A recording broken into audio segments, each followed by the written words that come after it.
Lorsqu'un enfant mineur disparaît et que l'information sort, automatiquement, l'appareil judiciaire est déclenché. Mais un adulte, il faut une démarche, parce que les adultes ont le droit de disparaître aussi volontairement. C'est un droit. Parce que vous n'êtes pas à la maison, on n'a pas le droit de vous chercher. C'est pour ça qu'on est adulte aussi.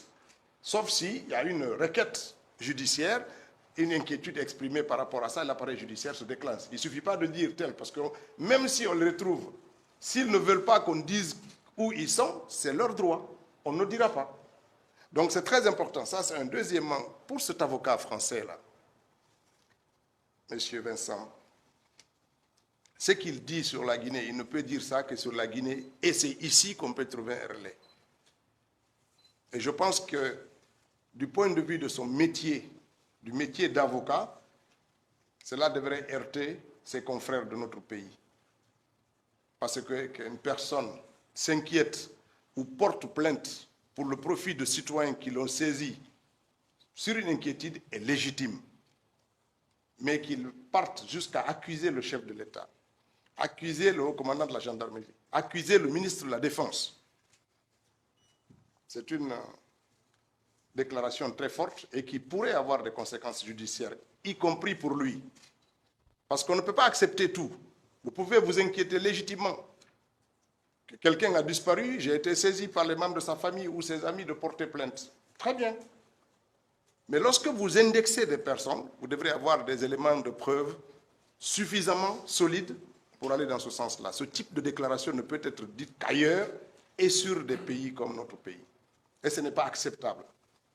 Nous savons pour qui il travaille. Moi qui vous parle, comme vous le savez, pendant 10 ans, j'étais porte-parole de l'opposition. C'est quelqu'un que je connais très bien et je connais pour quelle facture il travaille. Et je sais ça. Donc qu'on soit très mesuré et que tout ce type de dénigrement, toute cette campagne, posez-vous la question, pourquoi c'est maintenant que tout ça sorte, les gens, c'est les mêmes personnes, 3-4 personnes qui tournent, qui fabriquent une information, qui la font tourner en boucle, qui vont aller s'asseoir dans la presse pour la répéter, qui la font circuler sur les réseaux sociaux, qui s'inquiètent, et puis après le lendemain, c'est eux-mêmes qui sont effrayés par ça. Parce que la France abrite les Jeux Olympiques, ils croient que c'est une période propice pour jeter le discrédit sur la transition. Mais ils perdent leur temps, parce qu'il y a des Guinéens qui vivent ici et qui vivent là. Il y a du sérieux, des informations sérieuses.